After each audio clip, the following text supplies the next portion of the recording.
everyone, are you ready to work with me on another project? This time I would like to do a shabby chic makeover of my clay pot that is actually useless because it does have a little crack on the side. So I decided to bring now my coffee filter, some Mod Podge, and of course some branches.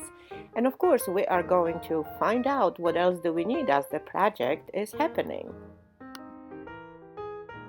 Let's begin. As you notice, I am trying to completely wrinkle my coffee filters around, and I like to use the white filters without no tie-dye, simply because my pot already has a nice yellowish background, so I hope all that color is going to shine through. So my goal right now is, after I get those wrinkles on my coffee filters, I would like to attach my little branches right to my clay pot, and of course reinforce that with the coffee filters and a little bit of a Mod Podge.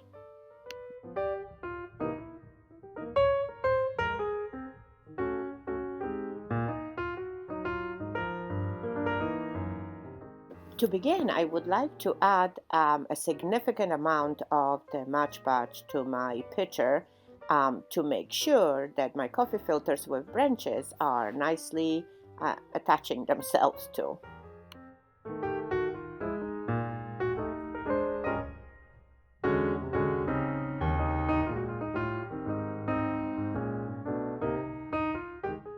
It is the sort of a messy job, but of course, as you can see, is there are bubbles, there are wrinkles, and I'm actually so pleased to see this. So you keep attaching them, keep adding a good amounts of Mod Podge to it, and see how nice everything is just forming itself out. And I would like to for sure set in stone my branches right on my picture. It may not be a super easy job, but it is doable. You just have to figure yourself out as you go which branches to go, and maybe pick a little bit different of a container or a little bit of a smaller branches, just to make sure that everything, see, as I'm learning right now, adding one by one, but the smaller pieces of them.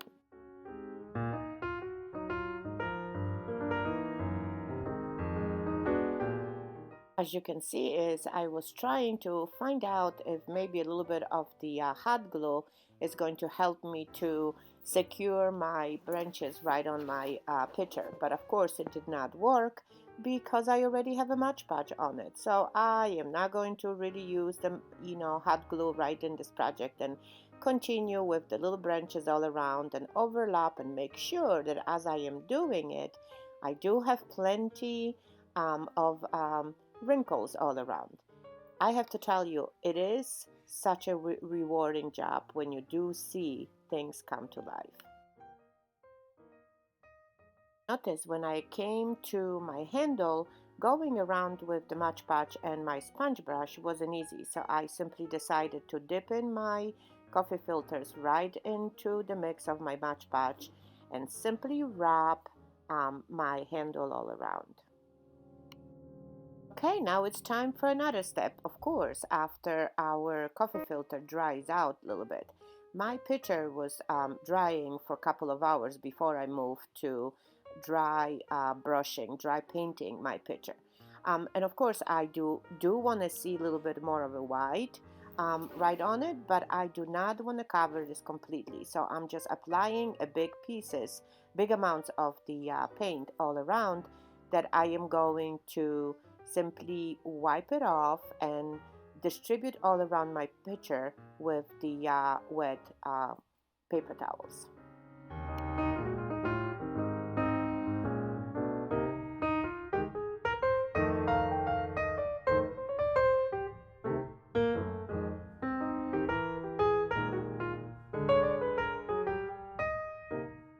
This is, of course, the way you like to do it. As you can see, as I'm wiping, adding a little bit more of a paint here and there, making sure that all the pieces are covered with the paint, and I think I am going to be happy. But before we move to another step, we need to let the picture to dry a bit.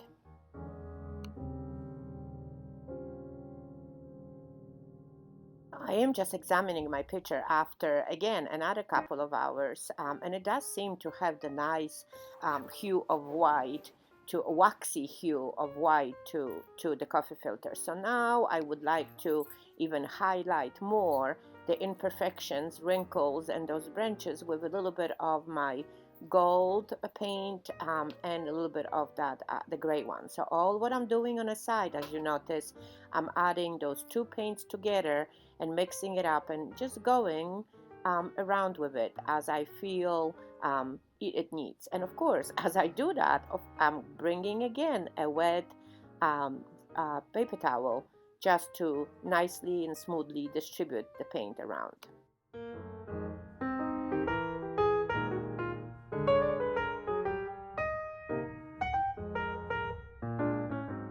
I really do truly love what I'm seeing right now.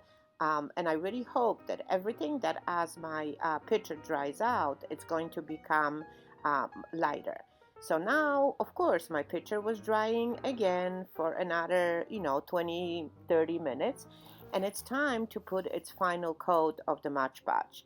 So again, I do wanted to preserve that nice waxy feel to my whole creation over here, and applying again a thick coat of the Match Patch, but I am using the one that it has a matte finish, not the shiny one.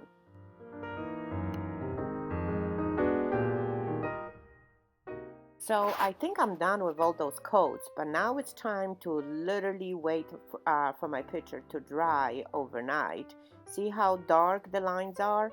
I just cannot wait to show you the final look in the morning.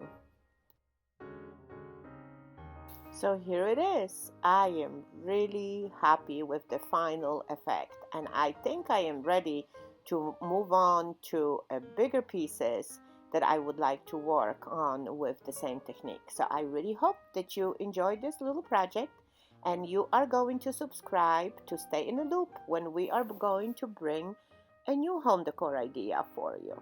Thanks for watching again.